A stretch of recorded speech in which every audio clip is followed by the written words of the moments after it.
नवनीत। अध्यक्ष महोदय, आपका बहुत बहुत धन्यवाद। संवैधानिक schedule tribes third amendment bill 2022।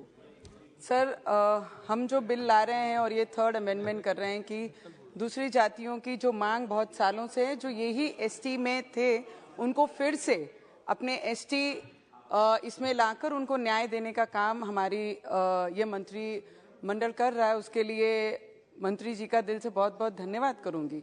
Schedule tribes के जितने भी लोग हमारे कलीग्स यहाँ पर बोले, सभी ने अपने अपने क्षेत्र के या अपने राज्यों के जितने भी ट्राइबल में रहने वाले आदिवासी भाई बहन हैं, उनकी समस्याओं के बारे में यहाँ बताया।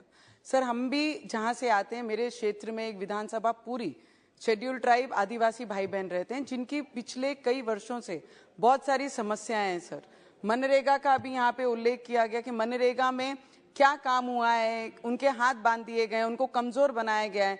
सर, सबसे ज्यादा मनरेगा में अगर कहीं पूरे विदर्भ में अगर कहीं काम हुआ है तो वो मेरे शेड्यूल ट्राइब एरिया में। सर, एक महीने में मैक्सिमम शेड्यूल ट्राइब में रहने वाले लोग वहां पे काम करते हैं और 100 डेज ये मिनिमम दिया गया है। पर मैं रिक्वेस्ट करूंगी मंत्रिमंडल से भी और सरकार से भी कि मिनिमम ऑफ 200-250 डेज उन्हें साल में काम देना चाहिए।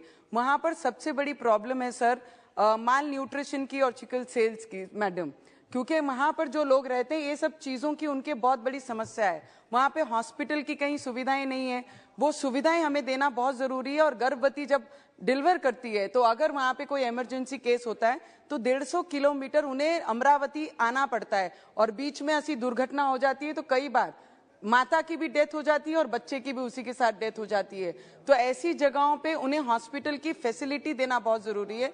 आज भी मेरे क्षेत्र में मैक्सिमम जगह मैडम ट्राइबल एरिया में कनेक्टिविटी नहीं है, टेलीफोन्स नहीं है, इंटरनेट काम करते नहीं है। 108 फोन करने जाएं तो 108 फोन एमपी में लगता है। ये सभी समस्या है। उसके साथ एजुकेशन की मैडम बहुत बड़ी प्रॉब्लम है। जितने भी ट्राइबल एरिया, चंद्रपुर हो, हमारा अमरावती मेलघाट का क्षेत्र हो, जहां जहां ट्राइबल्स एरिया होते हैं वहां पर एक तो हमें भाषा की प्रॉब्लम है।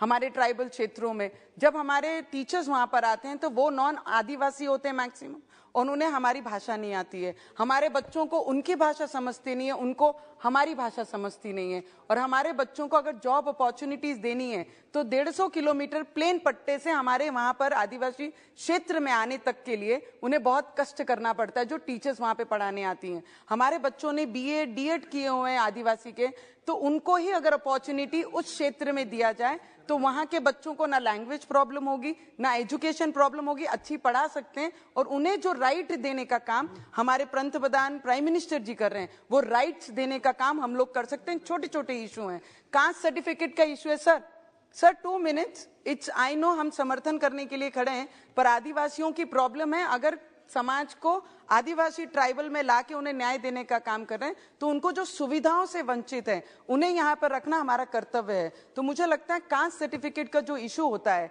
उन्हें उतने दूर से हमारे डिस्ट्रिक्ट लेवल पे आके डीएम से मिलकर चप्पलें घस जाती हैं, तभी भी उन्हें उनकी कास्ट सर्टिफिकेट वैलिडिटी मिलती नहीं है। तो ये छोटी छोटी प्रॉब्लम्स अगर हम सॉल्व कर पाएंगे तो मुझे लगता है हमारे आदिवासी भाई बहनों को बहुत न्याय दे पाएंगे। मैडम मंत्री महोदय यहाँ पर बैठे हैं, उनका पुनर्वसन मैडम, पुनर्वसन जब भी हम वहां पे करते हैं, पहले तो हमारे लोग आदिवासी जंगल छोड़कर बाहर सिटी में आने के लिए तैयार नहीं है।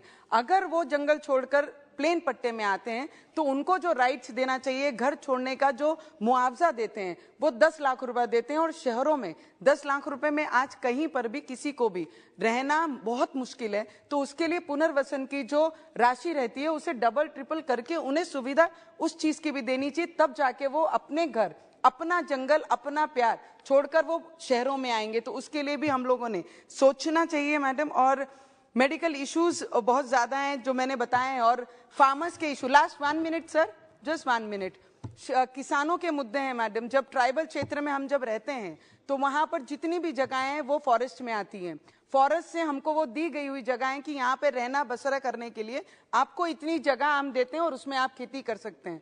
पर वो खेतियों का फॉरेस्ट को लगा है करके वाइल्ड एनिमल्स का इतना बड़ा प्रभाव रहता है कि काम करने के बाद वहां पे बुआई करने के बाद हमें वो चीज हाथ में लगती नहीं, क्योंकि वाइल्ड एनिमल्स पूरे जानवर खा लेते हैं। तो मुझे लगता है ये सब चीजों का भी निपटारा करना चाहिए। पर मंत्रिमंडल जब भी ट्राइबल को लेकर यहाँ पे जो भी बिल लाते हैं, हम उसके साथ में हमेशा खड़े हैं, क्योंकि ट्राइबल आदिवासी लोगों को, क्षेत्र में रहने वाले लोगों को न्याय मिलना ही चाहिए, क्योंकि उन्हें ग्रोथ देने वाला ये पिछले 8 वर्षों में जितनी ग्रोथ ये प्राइम मिनिस्टर जी के मंत्रिमंडल द्वारा और प्राइम मिनिस्टर के द्वारा दे सकते थे, मुझे लगता है उससे कहीं ज्यादा आप लोग दे रहे हैं। पर छोटी छोटी इश्यूज हैं, उनके लिए भी अगर आपने सपोर्ट किया मैडम, तो बहुत ज्यादा हेल्प हमारे आदिवासी भाई बहनों को होगा।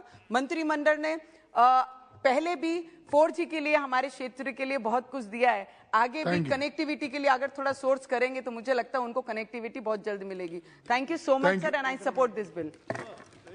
Honorable Member Shri P. Ravindranath. Honorable members, those who are spoken yesterday, do not repeat same points today. Sir, thank you very much, sir.